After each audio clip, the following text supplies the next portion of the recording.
Okay, so this video is a little bit different. This week I've been working away with business and I was given a hire car.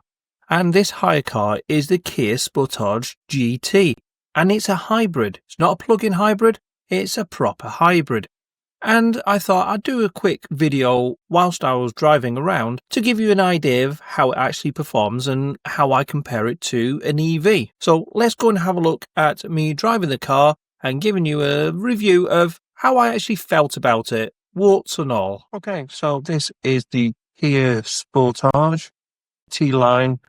It's a 1.6 turbocharged petrol car with an EV battery backup, which makes it a hybrid.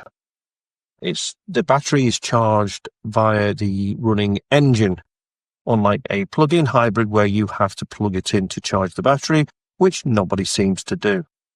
So this one will kick in the EV during lower speeds, and then as speed increases, the petrol engine takes over. And it's about just over 200 brake horsepower, which for a family SUV is pretty astonishing, really. I love the central display. It's like one big wraparound screen, very Knight Rider-esque, and it's an automatic as well. Plenty of buttons down here. Heated seats, heated steering wheel, start-stop, dial for turning the vehicle into reverse, neutral, and drive, and handbrake, parking sensors, 3D camera, reversing camera in this case, incline and automatic hold, and there's a drive mode as well, which will increase from things like standard, economical, sport, and so on. Steering wheel wise, we've got voice control, we've got volume controls, phone, mode, settings, presets, car data, speed limiter or cruise control, which is adaptive. So as the traffic slows down, the car will slow down automatically and then it'll pick back up as the traffic moves on. I've not actually used that feature just yet, but I will give that a try. And lane assist as well as turning the radio stations on, as well as skipping through music tracks that way. On the door, we've got wing mirrors, controls as we'd expect. The central lock-in, so it's nice and handy to have it there. Sometimes it's on the dash somewhere and you can't see where it is if you need it. But yeah, it's on the door panel to be able to lock and unlock the doors. Windows controls and child safety windows as well, so it stops them from being lowered. On this side here, we've got, again, the handbrake button, ABS turn off, light dipping, and a 12-volt battery reset. Not quite sure what that's for. So the car's off at the moment, so I'm going to start it. So I'm going to put my foot on the brake, and I'm going to press the start button. The dashboard lights up. I really like the dashboard on this. It's quite clean, crisp. It shows me my RPMs. If I'm on EV mode, then the RPMs are 0. As the petrol engine takes over, then the revs will climb up. As the car's just started, it's going to try and get the heaters warm, so the petrol engine has kicked in as well to save energy. Across here, we've got the heater controls, which are not buttons, they're flat on the panel, they're like backlit, but they are separate from the normal infotainment display that a lot of cars tend to have them on, and which makes it difficult to turn the heating up, down, fan speed, direction and stuff as you're trying to control it on the infotainment. So this puts it in a nice line. You can see everything there. The passenger can get to it, and it doesn't interrupt if you are using the sat nav on your phone, because you've got to switch between there to the heaters on some other cars. This one, they are separate, which is quite a nice touch. So this has got CarPlay. So I've connected my phone up and I'm going to navigate. So let's go for a drive and let's see what it actually performs like. Okay, so I'm going to put the car into drive and let's go and have a drive. Nice sunny day today, so I do apologise for any lens glare. Okay, so on the dashboard, I can see I've got my front collision control enabled. There's speed recognition, so tell me when I'm speeding. I'll go above the speed limit. Temperature, and so down here I've got drive control, so I'm in economic at the moment. I can then twist it and it'll go into sports mode, which unleashes over 200 horses. As I say, it's a combined power with petrol as well as the EV part. Put it back into normal or eco for the moment, and now the rev's gone down to 0 and the battery light has come on, so I now know that I'm using battery. Okay, so on my dashboard I've got a fuel light and I've got a battery indicator as well, so it tells me how much fuel I've got and how much battery I've got in the EV. And then when I go on a longer journey and the petrol engine kicks in, that then charges the EV battery automatically, and then when I slow down in traffic, then the EV battery takes over, which eliminates the pollution from the petrol engine. But it is a hybrid, so therefore it still does have emissions from it. So it's not as green as a full EV, but it's greener than most petrol cars out there. There's plenty of space in here for a family. It's quite roomy. It's got a very, very good view of the road in front. A lot of new cars seem to have a compressed windscreen, so it's more difficult to be able to see. And my wife's got a new Qashqai, and I find that the window height is quite low. So what it means is I'm kind of stooping down to try and see out of the window, which isn't ideal when you're driving. Now, one of the issues with the automatic speed detection is it doesn't always work correctly. And I found this on a lot of cars that I've driven.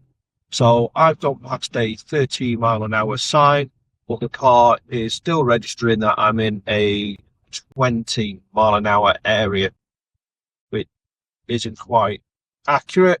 So it gets a little bit annoying with the dinging when I go above 20 mile an hour, even though I'm in a 30-mile-an-hour area. So you can turn that off if you wish to do so on the infotainment display.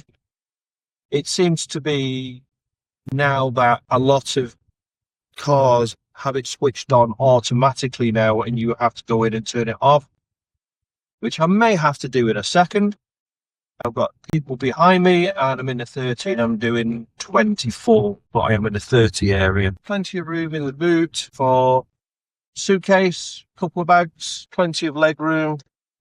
The one issue I do have with this vehicle, I can't quite get the seating position right. So I feel like my hips are higher than my knees, so my weight is being pushed backwards, downwards into the seat, which seems to be giving me a little bit of hip ache. As we get a little bit older, we kind of find that these kind of positions can be niggly and cause us discomfort. I'm sure if I spent longer trying to adjust the seat, then I might be able to fix it, but I can't easily see a way to tilt the seat forward or backwards. So it just feels like I'm kind of like being pushed diagonal back into the lumbar support, which is raising my knees a little bit, which is just compressing on my hips, abductors and my hip. So traveling around in cities, the vehicle moves up quite nicely. It's nice and smooth. It's fairly quiet. One thing that I have noticed recently, driving more petrol cars than EVs to work, is that there's a lot more road noise in them. I had a Kia Ceed and there was unbelievable volume coming from the road whilst I was driving down the motorways, and it's probably normal, but because I drive an EV every day, I don't notice it because there's a big battery underneath the bottom of the car which kind of blocks out a lot of that noise. So it's possibly normal for a car. I just don't, I seem to pick up on it more because I'm not used to it now. But it's not too bad in this one. The wife's Qashqai is fairly silent, even though it is a petrol. It's not a hybrid or well, apparently it's a hybrid. I don't know how it's a hybrid because there's no battery indicator on there, and it's a manual. So I'm not sure how Nissan claim that it's a hybrid when in this the gears automatically change through the gears and the electric motor drive based on my speed and so on. And the car automatically decides when to change in each of those. With an EV, again, it's an automatic, so the motor drive takes over and it's just one gear in an EV. But in the Qashqai, it's a manual gearbox. So I'm not quite sure how to get away So comfort wise, it's easy to drive, smooth, accelerates quite nicely when you ask it to, but because the seat position, I'm not sure if I could get along with this for a long period of time or a long journey, if I'm being completely honest. All the information that I need is on the dashboard. So at the moment, I'm doing urban work. I'm averaging 29 miles to the gallon, which isn't particularly brilliant. Now, some of that is going to be on the EV, and I'm not sure how it calculates it, whether the MPG includes the EV part or whether that is just purely the petrol side. I'm not sure how those calculations are worked out. But if it is just petrol, on the last 135 miles that I've driven it, I've averaged 43.5 miles to the gallon, which is less than their stated apparent real-world figures of 49 miles to the gallon. Steering it nice and light. There's a little bit of lag on the gear pickups, but that could be because it's an eco mode, so it might be prolonging it, but it feels like it's a little bit laggy, as in it's in the gear a little bit too long, maybe. Normally I would shift it up in that time, but so yeah, that's about it. So let's have a look at some of the specs, and it's back to me at my desk.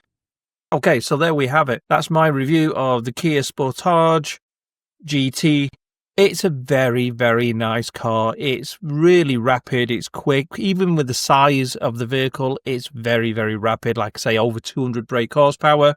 Fuel efficiency is not brilliant by any means. So the 200 mile in the car itself cost me just under £28 to do 100 miles roughly there and back. Most of it was motorway work as well. Compare that to my EV. If I've got home charging, which is 6 pence per kilowatt hour, that actually would only cost me about £3.50 to do the same journey. So as you can see, it's a huge saving having home charging and an EV versus having even a hybrid car.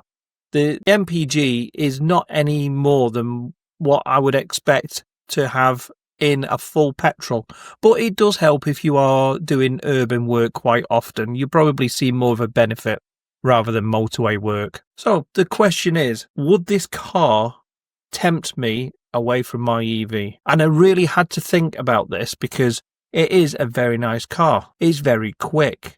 It's got loads and loads of room. It's a hybrid, so urban work, which is mostly what I do, it is cheap, if not almost free. But no, I wouldn't buy one of these cars, not at the moment.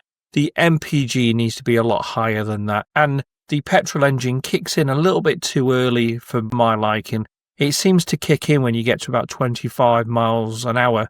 So if that was extended so you could go up to maybe 40, 45 miles an hour, and then the petrol engine kicks in, that actually would bring down the cost of running the vehicle, and that would probably be more of a temptation. But it's a nice car. It's definitely better than some of the other petrol cars that I've driven recently, and it's a little bit greener than a normal petrol. Not huge, but it's a little bit greener. So thank you for watching. Please like and subscribe. It costs you nothing. It really doesn't cost you a penny.